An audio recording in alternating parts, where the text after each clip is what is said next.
Hello everyone. Bihar में किसकी बन रही है सरकार? क्या एनडीए वापस आएगी सत्ता में या महागठबंधन बनाएगी नई सरकार? इसको लेकर के बिहार में हुए विधानसभा चुनाव, 2 चरण में हुए मतदान कल हो गए हैं समाप्त और आ रहे हैं एग्जिट पोल। इन एग्जिट पोल का कहना है कि एनडीए वापस से सत्ता में आ रही है और महागठबंधन एक बार फिर से यहां पर चूक जाएगी। लेकिन ये एग्जिट पोल होते क्या हैं और कितने सटीक होते हैं? फाइनल जो मतगणना होगी या रिजल्ट यहां पर आने वाला है वो है 14 नवंबर को। और कई बार देखा गया है कि एग्जिट पोल गलत भी होते हैं, लेकिन काफी बार देखा जाए एग्जिट पोल एकदम सटीक भी साबित होते हैं। तो आइए यहां पर आज के इस वीडियो में समझने का प्रयास करते हैं ये एग्जिट और ओपिनियन पोल से अलग कितना होता है, कितना सटीक बैठता है, एनडीए को कितनी यहां पर सीटें मिल रही हैं और महागठबंधन को कहां पर कितनी सीटें मिल रही हैं। फेज 1 और फेज 2 में यहां पर किसको कितनी सीटें मिली हैं और किसको फायदा और किसको नुकसान हो रहा है। बिहार की जनता ने साथ किसका दिया है? सबसे पहले अगर हम देखें कि अगर आपसे पूछा जाए कि आखिर में जो ये रुझान आ रहे हैं या जो एग्जिट पोल की बात की जा रही है, ये एक दो नहीं बल्कि 17 एजेंसियों के सर्वे में बिहार का जो एग्जिट पोल है एनडीए की सरकार को बहुमत पाते हुए दिखाया गया है। 154 सीटों के साथ एक स्पष्ट बहुमत की बात की जा रही है और महागठबंधन को मात्र 83 सीटें मिलेंगी। तीसरा पक्ष बन रहे थे पीके यानी कि प्रशांत किशोर की जन सुराज जो पार्टी यहां पर बनाई थी, वो यहां पर एग्जिट पोल में बेअसर होती हुई दिखाई दे रही है।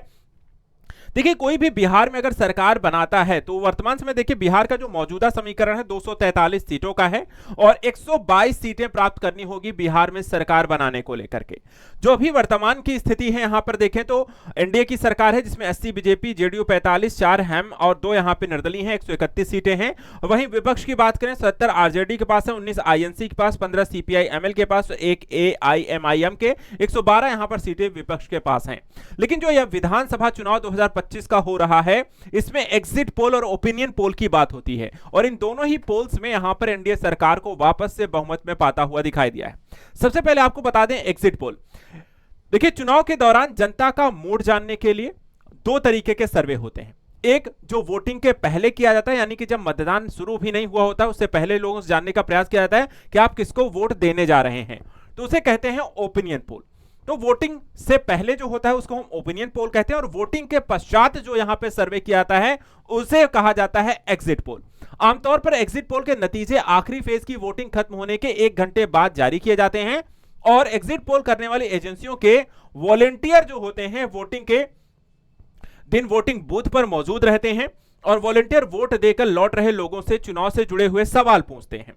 वोटर से जानने का प्रयास किया जाता है कि आखिर उनका आधार क्या रहा है, किसको वोट दे रहे हैं और किस तरीके का उसके आधार पर एक रुझान या अनुमान लगाया जाता है। एक कुछ लोगों का यहां पर सर्वे किया जाता है, 100,000 लोगों का, और उसके बाद यहां पर सोचा है उसमें कितने ज्यादा लोगों ने किस पार्टी को यहां पर वोट दिया है। तो इस तरीके से यहां पर एग्जिट पोल निकाला जाता है। ओपिनियन पोल की बात करें जो वोटिंग से पहले लिया गया था, इसमें भी देखा जाए तो एनडीए को यहां पर ज्यादातर जो 3 यहां पर आप दिखाई देती हैं, मार्टिज है, चाणक्य है, पोल स्ट्रेट है, सभी ने यहां पे एनडीए सरकार को बहुमत पाते हुए दिखाई दिया है। जबकि महागठबंधन की जो सीटें हैं वहां पर कम रह गई हैं और अन्य को भी पीछे बताया गया है। अब बात करते हैं कि एग्जिट पोल के रुझानों में कौन आगे रहा है। तो 17 अलग अलग एजेंसियों के जो एग्जिट पोल निकल के आए हैं यहां पर आप देखें, दैनिक भास्कर ने 145 160 एनडीए को दिया है, महागठबंधन 73 से 91 है, मैट्रिक्स के भी यहां पर 147 से 167 दे रही हैं, पीपुल पल्स ने 133 से 159 बताया है, पीपुल्स इनसाइड ने 133 से 148 बताया है, चाणक्य ने 130 से 138, पोल स्ट्रेट 133 से 148। और ज्यादातर यहां पर आप देखें तो जितने भी टाइम्स नाउ ने 143 दिया हुआ है और न्यूज 24 ने 152 दिया है, न्यूज 18 ने 140 से 150 दिया है। वहीं महागठबंधन की बात करें तो लगभग बहुत ही कम जगहों पर इन्हें 100 से ज्यादा सीटों पर प्राप्त करते हुए दिखाया गया है। जहां पर अगर हम देखें 73 से 90, 91, 70 से 90, 75 से 101, 87 से 102, 87 से 102, 88 से 103, 95, 50, 80, ज्यादातर यहां पर महागठबंधन जो है वो 100 के अराउंड या उससे कम 80 से 100 के बीच यहां पर सीटें पाती हुई दिखाई दे रही हैं। ओवरऑल अगर 17 पोल का रेशियो यहां पर निकाला जाए, एवरेज निकाला जाए, तो करीब कहां 154 आपको एनडीए को और 83 करीब यहां पर देखने को मिल रही है महागठबंधन को। यानी एक बार फिर से एनडीए की सरकार बनती हुई दिखाई दे रही है। आपको एक चीज और यहां पे बता दें, अगर एनडीए और महागठबंधन सरकारों में से फाइनल जो मतगणना होगी 14 नवंबर को रिजल्ट आता है। अगर एनडीए की सरकार जीतती तो वापस से यहां पर नीतीश कुमार जो होंगे सीएम बनेंगे। 9 बार सीएम रह चुके हैं ऑलरेडी। जेडीयू की इस समय अध्यक्ष भी हैं, कुर्मी समुदाय से आते हैं और एनडीए गठबंधन के भरोसेमंद लीडर हैं। वहीं अगर हम बात करें महागठबंधन जो है 14 नवंबर को चुनाव में जीतती है तो तेजस्वी जो होंगे वो यहां पर सीएम होंगे। बिहार के उप मुख्यमंत्री रह चुके हैं, 35 साल के हैं, युवाओं पर फोकस है, लालू यादव की विरासत का नेतृत्व कर रहे हैं और महागठबंधन ने इनके नाम को स्वीकार किया है। इसके अतिरिक्त देखा जाए तो फेज वाइज भी कहां पर कितनी सीटें हैं, किसके पास कितने गठबंधन को लेकर के यहां पर बातें निकल के आई हैं, तो बताया जा रहा है किसको कितनी सीटें मिलेंगी। अब हम पार्टी वाइज अगर निकालने की कोशिश करें तो एनडीए में अगर हम देखें तो बीजेपी 101 सीट पर लड़ रही है। कहा जा रहा है कि 72 से 82 सीट जीत सकती हैं। 2020 में इन्होंने 74 सीटें जीती थी। जेडीयू भी 101 सीट पर चुनाव लड़ रही है। 59 से 68 सीटें जीत सकती है जेडीयू। 43 सीटें उन्होंने 2020 में जीती हैं। एलजेपी जो है जो चिराग पासवान की यहां पर पार्टी है, 28 यहां पर सीटों पर लड़ी है और 4 से 5 सीटें ये जीत सकते हैं और 2020 में इन्होंने 1 सीट जीती थी।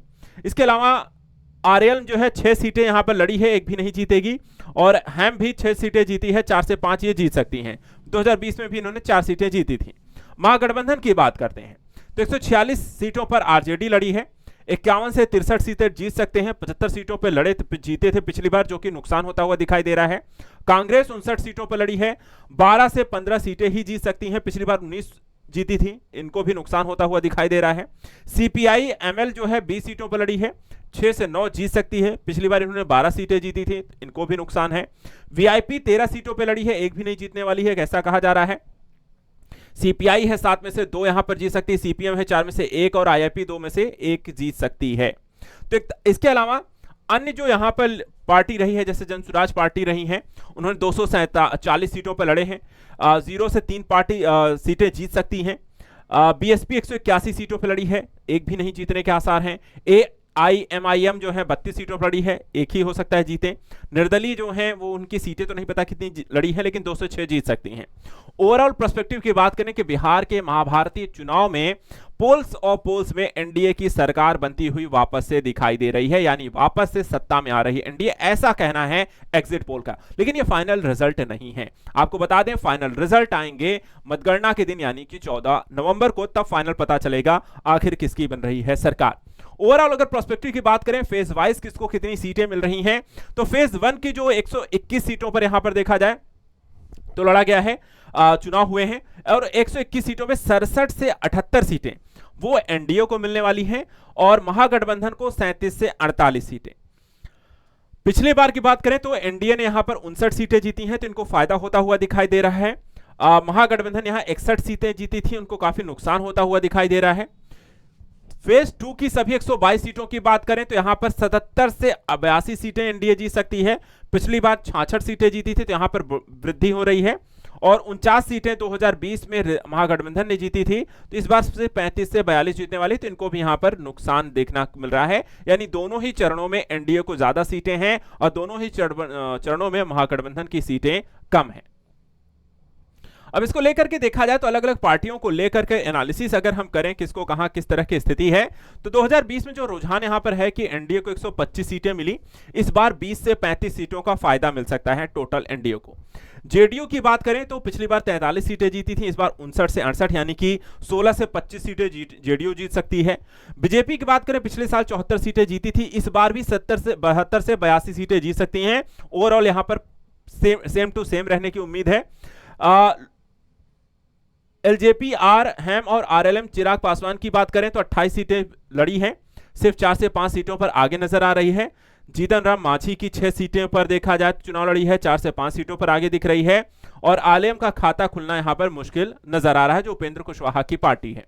महागठबंधन में देखें तो 2020 में महागठबंधन 110 सीटें जीती थी, इसमें आरजेडी जो है 75 सीटें जीती थी, इस बार इन्हें 12 से 24 सीटों का नुकसान है। कांग्रेस 59 सीटों पर लड़ी है, इस बार उन्हें 19 से 12 से 15 आ सकती हैं। वीआईपी जो है शायद इनका खाता ना खुले, सीपीआई को देखा थोड़ा फायदा है, 6 से 9 सीटें आगे हैं। तो इस तरीके से ओवरऑल पर्सपेक्टिव की बात करें तो बिहार में किसकी बन रही है सरकार, एग्जिट पोल बताते हैं एनडीए आ रही है वापस और महागठबंधन रह जाएगी पीछे। लेकिन इसके साथ मतगणना के दिन बहुत कुछ उलटफेर हो जाता है, क्योंकि एग्जिट पोल हर बार सही नहीं होते हैं। पिछले 6 चुनाव में देखा जाए तो 4 से 5 ऐसे चुनाव के रिजल्ट आए जहां पर एग्जिट पोल पूरी तरीके से गलत साबित हुए हैं। ऐसी स्थिति में बिहार का चुनाव में इस मतगणना के दिन बहुत कुछ निकल कर आएगा कि कितना सही और कितना गलत होगा। फिलहाल आज के लिए इतना है। Thank you so much. ऐसे इंपॉर्टेंट न्यूज के लिए लगातार हमारे साथ जुड़े रहें। Thank you so much and good luck.